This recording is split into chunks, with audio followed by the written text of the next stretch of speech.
अभ्यास 82 रेडी. आपल्यापुढे जे अंदाजपत्रक सादर करण्यात आले आहे त्यात शैक्षणिक तरतुदी काय आहेत एवढ्यापुरतेच मी बोलणार आहे. ग्रामीण विभागात विश्वविद्यालय स्थापन करण्यासाठी एकूण 2 लाख रुपयांची तरतूद केली आहे. त्यासाठी एक विधेयक लवकरच आपल्यापुढे मांडले जाईल. एखादे विद्यापीठ स्थापन केल्यानंतर ती एक स्वायत्त संस्था बनते हे आपल्याला माहीत आहेच. त्याचप्रमाणे सरकारी शिक्षकांचे वेतनमान आता सुधारले असल्यामुळे त्यासाठीही काही तरतूद केली आहे. तसेच अनेक नगरपालिकांनी प्राथमिक शिक्षणाचे काम आपल्याकडे घेतल्यामुळे त्यांना जादा अनुदान देण्याची तरतूद यात केली आहे. संशोधन कार्यासाठी सुद्धा काही अनुदान देण्याची यात तरतूद आहे. प्राथमिक शिक्षकांना निवृत्तीवेतन देण्यासाठी काही नियम केले आहेत. ही नियमावली लवकरच शासनाच्या प्रसिद्धी खात्याकडून प्रसिद्ध होईल. आपली भारतीय संस्कृती टिकवण्यासाठी शिक्षण हेच एकमेव साधन आहे.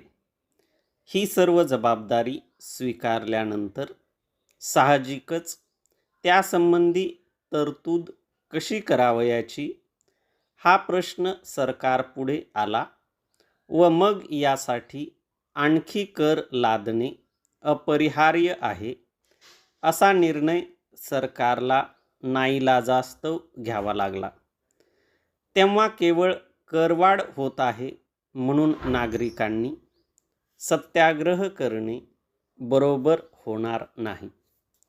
आपण आता प्रगतीच्या नवीन क्षेत्रात पदार्पण करीत आहोत. या सर्व गोष्टी करण्यात सरकारचा जो उद्देश आहे तो अगदी स्पष्ट आहे. उदाहरणार्थ, ज्या गोष्टी मी आत्ताच सांगितल्या त्यांच्या मागे सरकारचा उद्देश स्तुत्य नाही असे कोण म्हणेल?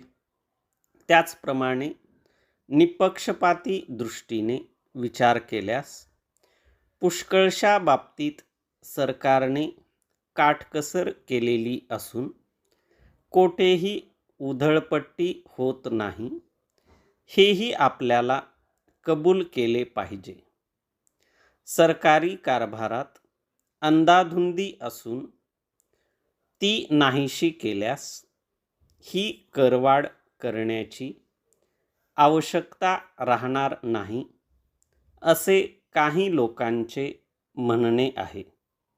तथापि मला मात्र हे काल्पनिक गाऱ्हाणे आहे असे वाटते.